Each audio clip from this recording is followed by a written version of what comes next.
यो ब्रह्माणं विदधाति पूर्वं यो वै वेदांश्च प्रहिणोति तस्मै तं हदेवमात्मबुद्धिप्रकाशं मुमुक्षुर्वै शरणमहं प्रपद्ये।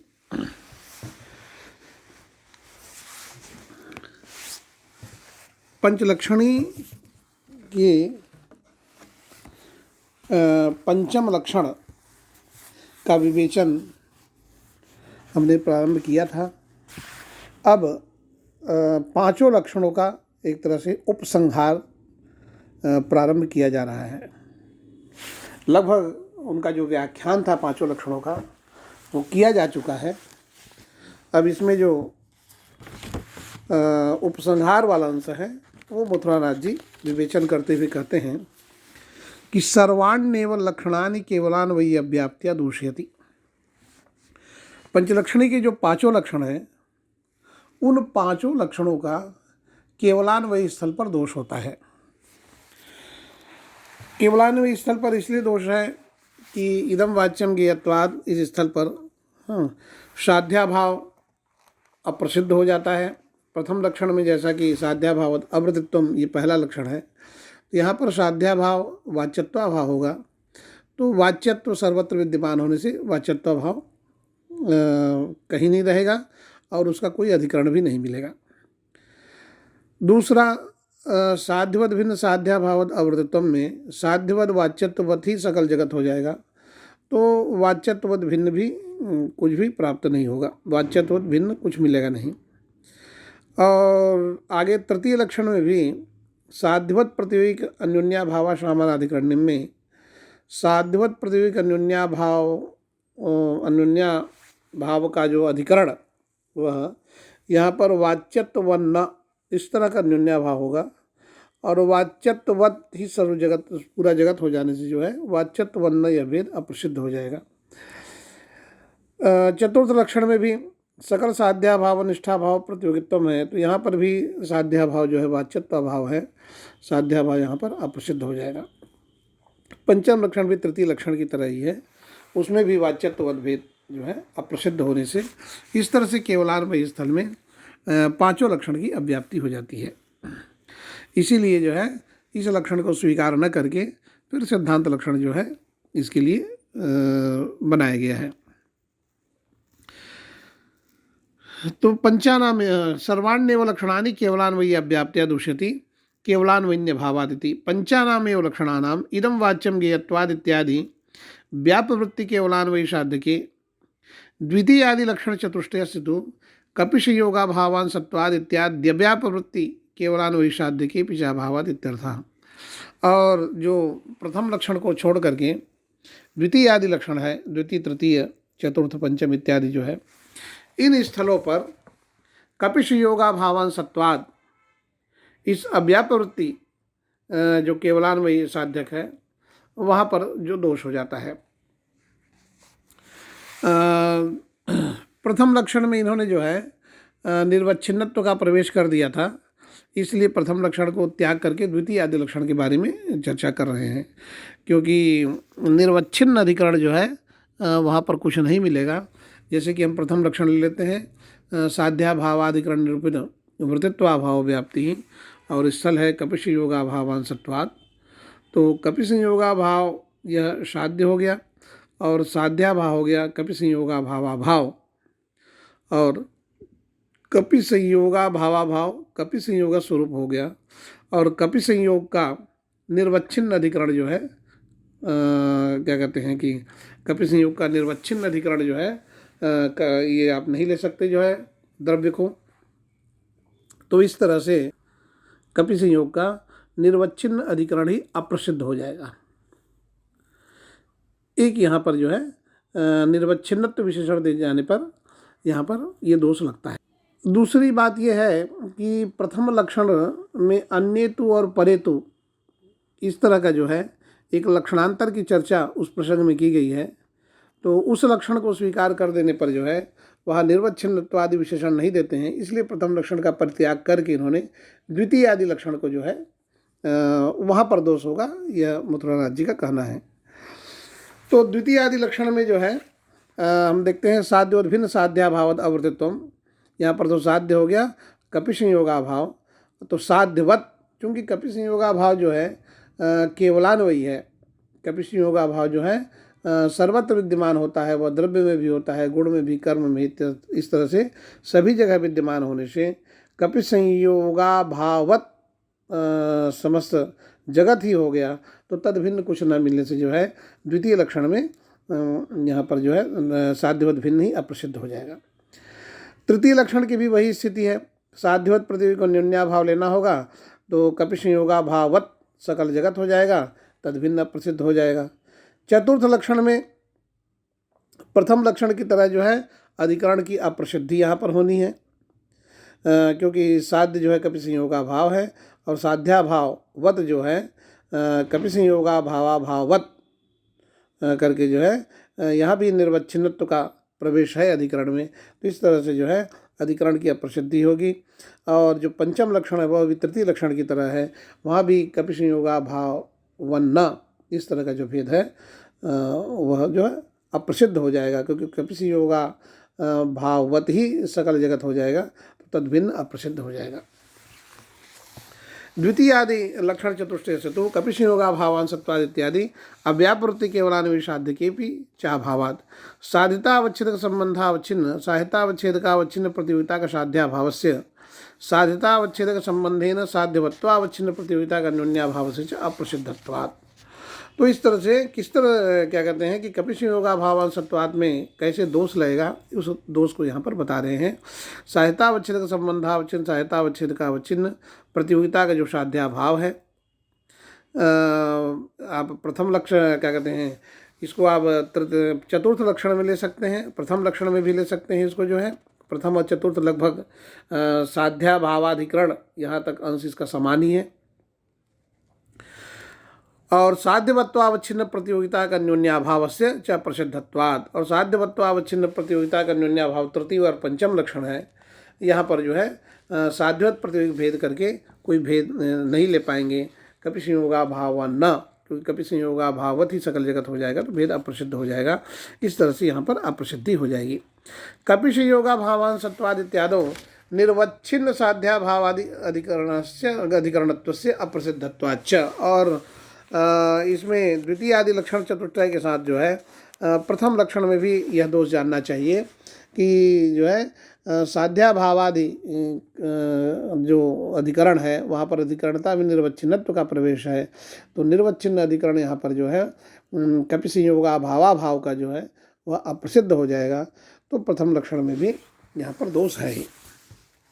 तृतीय लक्षण से केवलान्वयी साध्यक असत्वंच तद व्याख्यानावसरे व प्रपंचितम। और तृतीय लक्षण में जो है जैसे कि कह रहे हैं कि तो साध्यवत प्रतियोगी का न्यून्याभावा सामानाधिकरण्यम, यानी साध्यवत प्रतियोगी का भेदाधिकरण निरूपित वृत्तित्वाभाव जो लक्षण है, यहाँ पर कहते हैं कि तृतीय लक्षण से केवलान्वयी साध्य का सत्वंच। अब तृतीय लक्षण में इदम वाच्यम ज्ञेयत्वाद, यहाँ पर जो है कहते हैं कि वाच्यत्व वर्ण यह भेद अप्रसिद्ध क्यों होगा, क्योंकि वाच्यत्व घटपटादि ले लीजिए और उस घटपटादि का भेद तो अन्य में मिल जाएगा, जो है वृक्षादि में मिल जाएगा। तो इस तरह से यहाँ भेद की अप्रसिद्धि आप तृतीय लक्षण और पंचम लक्षण में नहीं कह सकते हैं। उसका खंडन कह रहे हैं कि तद व्याख्यानावसरे व प्रपंचितम। तो ये जो है तृतीय लक्षण के व्याख्यान के अवसर पर ही बता दिया गया है कि वाच्यत्वद घटपटादि यदि आप ले भी लेते हैं और उसका भेद मिल जाएगा घटपटादि का जो है, तो वाच्यत्व वर्ण या भेद मिल जाएगा, उसका अधिकरण जो है वृक्षादि हो जाएंगे, पर्वतादि हो जाएंगे। तन कदाचित ये अधिकरण प्रसिद्ध हो भी जाए तो अधिकरण निरूपित वृत्तित्व ही जो है आपका जो है ज्ञेयत्व में चला जाएगा, इदम वाच्यम ज्ञेयत्वात् में हेतु में चला जाएगा। तो इस तरह से वृत्तित्वाभाव तो हेतु में नहीं जा पाएगा केवलान्वयी स्थल में, तो कदाचित भेद प्रसिद्ध भी हो जाएगा तो वृत्तित्व ही चला जाएगा हेतु में, वृत्तित्वाभाव के न जाने से केवलान्वयी स्थल में दोष लगा ही रहेगा।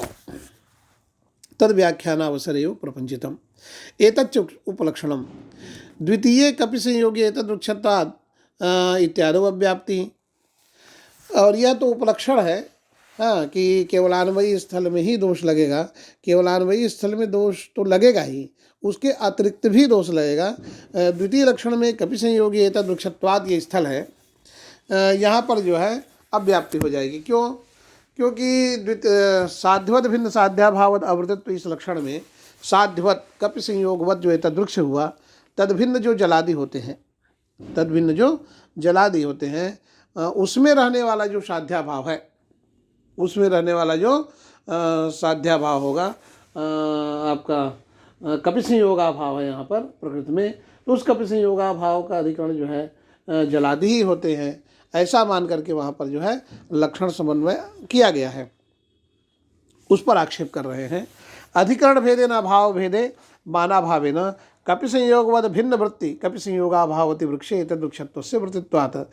तो वहाँ पर कपि संयोगवद जो है तद वृक्ष तद भिन्न जो जलादि तदवृत्ति जो साध्याभाव कपि संयोगाभाव, तो उस जलादि वृत्ति जो कपि संयोगाभाव है उसका अधिकरण जल ही होगा। तन्निर्पित वृत्तित्वाभाव तद वृक्षत्व में चले जाने से अव्याप्ति नहीं होगी। इस तरह से समन्वय की प्रक्रिया वहाँ पर अपनाई गई है, क्योंकि जल में रहने वाला जो कपि संयोगाभाव है उसका अधिकरण जल को ही होना चाहिए, तद वृक्ष नहीं होगा। तो इस तरह से जो है अधिकरण तद वृक्ष नहीं होता है। परंतु अब ये कहना है कि अधिकरण भेद से अभाव भिन्न होता है, इसमें कोई प्रमाण नहीं है। तो जल में रहने वाला जो कपि संयोगाभाव है वह कपि संयोगाभाव तद वृक्ष में भी रह जाएगा। तो संयोगवद यद्यपि तद वृक्ष हुआ, तद भिन्न जो जल है उस जल में रहने वाले कपि संयोगाभाव का अधिकरण जो है जल ही क्यों होगा, तद वृक्ष भी हो जाएगा। तन्निर्पित वृत्तित्व ही तद वृक्षत्व में चला जाएगा। वृत्तित्वाभाव के न जाने से तद वृक्षत्व में जो है यहाँ पर भी अव्याप्ति हो जाएगी। अधिकरण भेदे है ना, तो द्वितीय कपि संयोगे तो दक्षता इत्यादि अव्याप्ति ही अधिकरण भेदे भेदे न अभाव भेदे माना भावे न कपि संयोगवद भिन्न वृत्ति कपि संयोगाभावति वृक्षे एतद् वृक्षत्व से वृत्तित्वात् न च साध्यवद भिन्न वृत्तित्व विशिष्ट साध्याभावत अवृत्तित्व वक्तव्यम। कहते हैं फिर वहाँ पर थोड़ा सा परिष्कार ये कर लेना चाहिए कि साध्यवद भिन्न वृत्तित्व विशिष्ट जो साध्याभाव तादृश साध्याभावाधिकरण निरूपित वृत्तित्वाभाव ऐसा कह देना चाहिए। ऐसा कहने से लाभ ये होगा कि कपि संयोगवद भिन्न जो जलादि है तद वृत्तित्व विशिष्ट जो साध्याभाव होगा, तद वृत्तित्व विशिष्ट जो साध्याभाव होगा उसका जो अधिकरण है वह संयोगवद भिन्न ही होगा, वह संयोगवद भिन्न ही होगा। और इस तरह से जो है तन्निर्पित वृत्तित्वाभाव जो है हेतु में चले जाने से जो है यहाँ पर कोई दोष नहीं होगा। एवंच वृक्षस्य विशिष्टाधिकरणत्वाभावान् नाव्याप्ति। तो यदि संयोगवद भिन्न जलादि हैं तो संयोगवद भिन्न वृत्तित्व विशिष्ट जो साध्याभाव है कपि संयोगाभाव है, तो जलादि वृत्तित्व विशिष्ट जो संयोगाभाव होगा कपि संयोगाभाव जो होगा जलादि वृत्तित्व विशिष्ट जो है, तो जलादि वृत्तित्व विशिष्ट कपि संयोगाभाव कहने का मतलब है कि वह जल में ही रहेगा। वह जलादि वृत्तित्व विशिष्ट जो संयोगाभाव है वह केवल और केवल जल में ही रहेगा, अन्यत्र नहीं रहेगा, उसका अधिकरण जल ही होगा। तन्निर्पित वृत्तित्वाभाव तद वृक्षत्व में चले जाने से लक्षण को यदि इस तरह से परिष्कृत कर दिया जाए तो ये तद वृक्ष जो है अधिकरण नहीं बन पाएगा, साध्याभावत नहीं हो पाएगा, ये तात्पर्य है। तो एवंच वृक्षस्य विशिष्टाधिकरणत्वाभावान्, तो जल वृत्तित्व विशिष्ट जो साध्याभाव है तो इस विशिष्ट का जो है अधिकरण जल वृत्तित्व विशिष्ट जो साध्याभाव है इस साध्याभाव का अधिकरण तद वृक्ष नहीं हो पाएगा। तो वृक्षस्य विशिष्टाधिकरणत्वाभावान् नाव्याप्ति इति वाच्यम न च वाच्यम। साध्याभाव पद वही अर्थापत्ति कहे कि यदि आप ऐसा करते हैं कि संयोगवद भिन्न वृत्तित्व विशिष्ट जो साध्याभाव तदधिकरण निरूपित वृत्तित्वाभाव जो है, तो साध्याभाव कहने की जरूरत ही नहीं है। फिर तो आप इतना ही कह दो साध्यवद भिन्न वृत्तित्व विशिष्टो यह तदधिकरण निरूपित वृत्तित्वाभाव व्याप्ति, ऐसा कहने से भी कोई दोष नहीं होगा।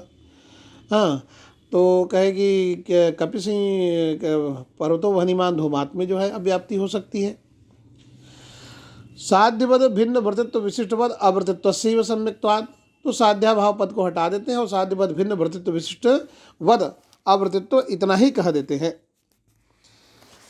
तो कहेगी पर्वतो वहनिमान धूमात स्थल में वहनिमत आप पर्वत आदि ले लिए और तद भिन्न जो जलादि है उसमें रहने वाला जो द्रव्यत्व है उस द्रव्यत्व का अधिकरण कदाचित जो है पर्वतादि हो जाएंगे। हाँ, तन्निर्पित वृत्तित्व ही धूम में चला जाएगा। तो कहे कि नहीं, संभव नहीं है ऐसा। सद हेतु हेतु अधिकरणे विशिष्टाधिकरणत्वाभावादेव असंभवाभावात्, कहे कि जब आप ये कह देते हैं कि संयोग भिन्न वृत्तित्व विशिष्ट यह, तो संयोग क्या कहते हैं परतो वहनिमान धूमात में जो है वहनिमद आपका हो गया पर्वतादि, तद भिन्न जो हो गया जल, उस जल में रहने वाला जो द्रव्यत्व है, तो जल वृत्तित्व विशिष्ट जो द्रव्यत्व है, तो जल वृत्तित्व विशिष्ट द्रव्यत्व का अधिकरण जो है पर्वत कैसे होगा? विशिष्ट का अधिकरण जो है वह जो है पर्वत नहीं हो पाएगा। जल वृत्तित्व विशिष्ट यदि आप द्रव्यत्व को कह रहे हैं तो उस द्रव्यत्व अधिकरण तो जल ही होगा, पर्वत क्यों होगा? तो इस तरह से जो है जल में वृत्तित्व अभाव जो है आपके धूम हेतु में चला जाएगा। तो इस तरह से यहाँ पर कोई दोष नहीं लगेगा, इसका मतलब साध्याभाव पद व्यर्थ हो जाएगा। तृतीय साध्यवत प्रतियोगिक अन्योन्याभाव मात्र से घटकत्वे, तृतीय लक्षण में कह रहे हैं कि साध्यवत प्रतियोगिक अन्योन्याभाव मात्र को ही यदि माना जाए, तो यानी कि साध्यवत प्रतियोगिक अन्योन्याभाव, इसको साध्यवत्वावच्छिन्न प्रतियोगिता का अन्योन्याभाव ऐसा न कहा जाए, उसको परिष्कृत न किया जाए, तो वैसी स्थिति में चालनीय न्याय से अन्योन्याभाव मादाय नानाधिकरणक साध्य के वहनिमान धूमाद इत्यादि अव्याप्तिश्च, तो नानाधिकरणक साध्य के यानी वहनिमान धूमाद इस स्थल पर जो है तत्तद वहनिमान न, इस तरह का अभाव यहाँ पर लिया जा सकता है चालनीय न्याय से। तो तत्तत्व वहनिमान न, तत्पद से यदि महानस को आप अभिप्रेत मानते हैं तो महानसी वहनिमान न, इस तरह का जो है महानसी वहनी वाला महानसी होगा, और उसका जो भेद है वह उस भेद का अधिकरण जो है पर्वत हो जाएगा। इसी तरह से तत्पद से यदि पर्वत अभिप्रेत है हमारा तो पर्वतीय वहनी का अधिकरण पर्वत हो जाएगा, फिर उसके भेद का अधिकरण जो है मानस हो जाएगा। तो चालनीय न्याय से जो है सभी के सभी जो है साध्यवत प्रतियोगी भेद के अधिकरण हो जाएंगे, तन्निर्पित वृत्तित्व ही धूम हेतु को चला जाएगा। तो इस तरह से चालनीय न्याय से परतो वहनिमान धूमान इस नाना अधिकरणक साध्य स्थल में ही अव्याप्ति हो जाएगी। तो इस तरह से जो है केवलान्वयन्य अभावात का तात्पर्य केवल इतना ही नहीं है कि केवलान्वयी स्थल में ही दोष होगा, बल्कि जो है जो सामान्य जो स्थल है आपका अन्वय व्यतिरेकी स्थल जो है उसमें भी यह दोष लग जाएगा। तो इस तरह से जो है इन पांचों लक्षणों में एक ही दोष नहीं है, अनेक दोष है। इसलिए जो है इन पांचों लक्षणों को जो है पूर्व पक्ष के लक्षण के रूप में प्रस्तुत किया गया, और यहाँ पर दोष दिखाकर जो है इसके बाद सिद्धांत लक्षण जो है चिंतामणिकार के द्वारा जो है कहा गया, और उसमें जो उसको जो है सिद्धांत व्याप्ति माना गया है। तो पंचलक्षणी के जो पांचों लक्षण हैं यहाँ पर यह उसका व्याख्यान जो है यहाँ पर संपन्न होता है, परिपूर्ण होता है। ओम पूर्णमदः पूर्णमिदं पूर्णात् पूर्णमुदच्यते पूर्णस्य पूर्णमादाय पूर्णमेवावशिष्यते।